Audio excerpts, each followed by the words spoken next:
creatures of the night. It's your girl Tati. Let's talk about Dark Side of the Ring Season 5, Episode 7, The Gentleman and the Demon, Chris Adams. Now, if y'all been watching all my reviews since Season 1, you guys would know that once they had announced Season 2, I had been waiting for them to do a Chris Adams episode, and here we are, several seasons later, where we have this episode. Now, if you're going to watch this, I also would recommend to watch the Gino Hernandez episode as well, which is one of my favorite episodes of Dark Side of the Ring. So those episodes do kind of correlate with each other. However, we do have here for this episode, obviously Chris Jericho still narrating for the season. We do have Chris Adams' children, Jade and Chris Jr., who are giving their stories about their father. We have Kevin Von Erich. We have David Manning, who has probably been in the most episodes of Dark Side of the Ring. Also have Iceman King Parsons as well, and a few other people that were part of Chris Adams' life. Now, you guys already know Chris Adams is from England, was from England, and he had a background in judo. So he did judo with his brother for 14 years. It was a huge part of his life. And at some point that morphed into him getting into pro wrestling. And he was also known as Black Belt Chris Adams. He met his girlfriend, Jeannie Clark, when she was 19 years old at a bar. Now, about a month into their relationship, they end up moving in with each other, and then she ended up leaving England to go to LA, where a few months after, she ends up getting pregnant. Now, it was at this point of them moving to LA, which is a completely different place compared to where they live in England. He was exposed to women on the beach who had the sexy clothing, and things were just different from what he was used to in England. And that's when she noticed that perhaps there's some infidelity going on. Now, he was taking more bookings, so she was home alone, pregnant. And once he started taking more bookings in Mexico, he was hardly around. By the time it was almost time for her to give birth, she ends up moving back to England to have her baby, and he soon followed. However, he wanted to go back to LA, and they did go back. And at this point, that's when she realized that even when he wasn't taking any bookings, he was gone. He'd be gone for days at a time. And it got to the point where when it was New Year's Eve, she wanted to spend time with him to celebrate the New Year's. He told her, get some champagne, and when he gets back home, they'll celebrate together. His ass did not get back home until 3 days later, and at that point, she was over it and wanted nothing to do with him in terms of having a relationship. Now, they did separate. However, they decided to move to Dallas separately so that he can still be part of his daughter's life while he started being a regular for WCCW. Now, WCCW had so many big stars during this time, and he had to make a name for himself.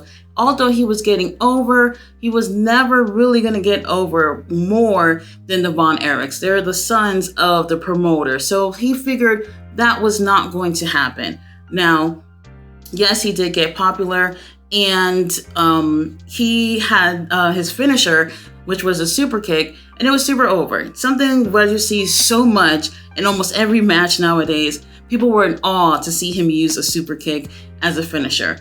Now, Kevin Von Erich, who's in this episode, talked about how when he was drunk, he was a fucking bully, and he bullied people around. And WCCW had a rule where they required everyone to be there an hour early. Now, his driver got him to be late, and he beat up his driver for doing so. And Kevin said if he wasn't drunk, that probably wouldn't happen. Now, whenever he'd drink, he would be a completely different person. And what everybody kept referring him to as the term like a demon or being evil. And every time they showed the actors playing Chris in the episode, they would show him with these red demon-like eyes or whatnot. And I thought that was pretty interesting because everyone would kind of describe him to be that way. Now, He was struggling to get to the top as a babyface. So what do? You become the top heel. He joins Gino Hernandez and they become a tag team together. And they are making more money than ever before. They lived just a few apartments away from each other. They were out doing things together all the time. And with that being said, you guys already know that drugs and alcohol played a huge factor in their lives. And like I said, if you didn't see the Gino Hernandez episode, I do recommend seeing that. That does go into more details on what was going on. Now, Iceman even talked about how they would have these parties where they would have so much drugs, all types of drugs, and women and people were partaking and taking these drugs and alcohol. And the crazy part about it was that they would hire policemen to be at these parties to make sure nothing goes wrong. And these police officers were getting paid $1,000 or more just to make sure that everything would run smoothly, and they would keep their mouth shut and not report not one damn thing that they saw at these parties. Now, unfortunately, Gino Hernandez does pass away at the young age of 29 years old due to an overdose. And from there, his friends and family and colleagues, they all was worried about Chris Adams possibly getting worse in terms of taking more drugs and more alcohol. And unfortunately, that's the case. That was his way to get through grieving about losing Gino. And things did get worse for him. Now, that also includes a time where he went to Israel and super kicked a bartender, kicking his eye out. Some time had passed, and Chris ends up marrying his girlfriend that he was with for a year. They end up having a son named Chris Adams Jr. Now, many wrestlers and friends thought that with him now becoming a family man, that he would slow down with drinking or maybe even stop drinking altogether. However, that's not the case. Now, there was a plane ride where he and the wrestlers from WCCW were going to Puerto Rico. And on the flight, they did provide alcohol, but at some point, he was not just drunk, but kept requesting more and more. And the stewardess told him that they would not be giving him any more alcohol for the duration of the flight. He was so upset that he started yelling at the stewardess and even called her a bitch. Now, she's mad and did what she shouldn't have done, but she slapped him in the face for calling her a bitch. And then he became verbally abusive with her. And with all this commotion going on, the co-pilot comes out and to try to de-escalate the situation. However, Chris is upset with him for getting involved and ends up headbutting him. And obviously that's assault. He gets arrested for that, and he does spend some time in prison for doing that. And that does bring some shame to WCCW. Now, after some time had passed, Chris has ended up opening his own wrestling school, and his most famous student being Stone Cold Steve Austin. Now, after just a few months of Austin being at that school, he is put into a big storyline with Chris Adams. Now, Chris ends up bringing his ex-girlfriend, Jeannie, into the picture, where she is Austin's valet, and they are not just in a relationship in the storyline, but they end up getting in a relationship in real life and even getting married with each other, which the episode does not talk about, but I had to throw that in there. Now, Chris came up with just about every detail for this storyline. It gave you not just wrestling, but soap opera, and also with women being a huge focus in the storyline, and getting the usual cat fights and whatnot. And the story was very, very popular. Now, with all that happening, Austin wasn't really in the business that long. However, he gets called by WCW for him and Jeannie to go over and be part of that promotion. And at that point, he got really, really jealous, and he began drinking again heavily. I guess the jealousy was a lot for him to bear, seeing that his ex went on to being with his student, and they were able to find more success in what was possibly the most popular promotion during that time. Now, he's drinking more and more, And one day, he and his wife and son, they're on the road. His wife is driving, and they've been arguing the whole ride, and she ends up stopping the car in the middle of the road, not realizing that a semi-truck was not too far behind them and almost hitting them. He was able to swerve out the way, avoiding their car. Chris was so upset that they could have died because she stopped the car in the middle of the road and beat her so badly that she had to have facial reconstruction. And once she was able to recover from that, after being in the hospital for quite some time, she took all her stuff, took her son, and left the home. Even though he was able to provide riches, like, a house and money and things like that, none of that stuff was worth it for her to have gone through having an abusive, relationship with him. So she ended up taking the little boy, and they left.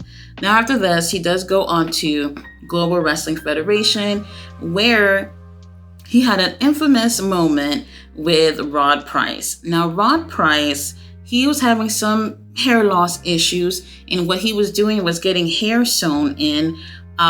If you've never got hair sewn in extensions, it's really hard to explain. However, he did get those, and he did tell the other wrestlers about it. And it was like this kind of unspoken rule about do not pull Rod's hair during a match. Now, what people were saying on the episode was that Chris purposefully pulled his hair, and he pulled so hard that the extensions also pulled out his scalp, and he needed over 200 stitches just to fix that. And people said he did that on purpose. And I'm just like, whoa, do you know how much force you would have to use to be able to not only rip somebody's scalp off, but for them to have over 200 stitches?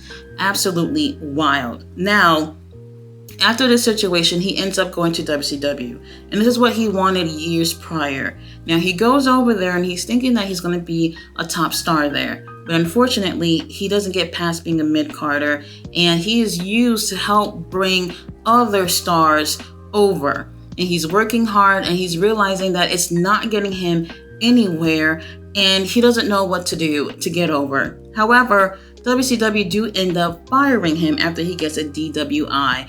After this, he's struggling financially. Other promotions don't really want to work with him, and he doesn't really know what to do.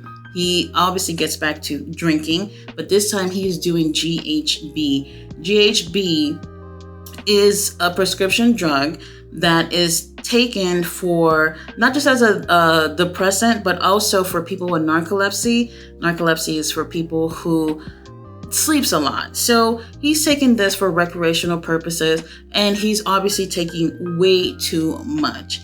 Now, at this point, he's homeless. He has really nothing to his name. All his family is moved away from him. Friends don't really want to associate with him. However, there's a fan named Boo Ray who decides to take him in and let him stay in his home.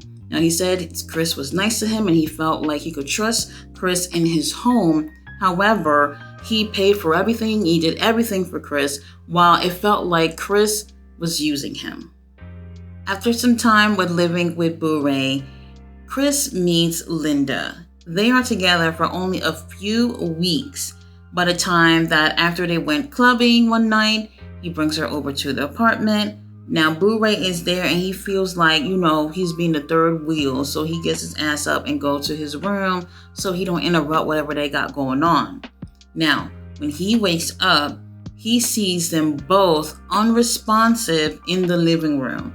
Instead of calling 911, because I'm guessing his ass didn't want to get into trouble, he ends up calling a mutual friend of his and Chris.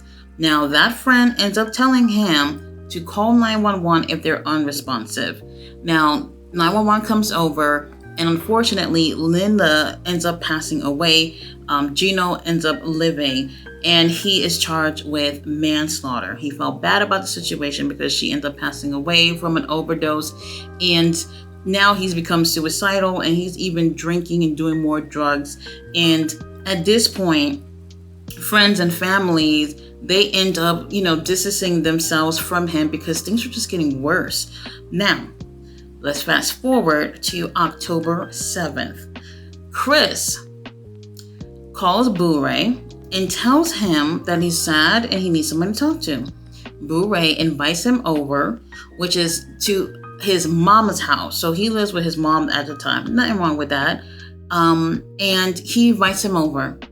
He invites him over to talk about whatever issues he got going on.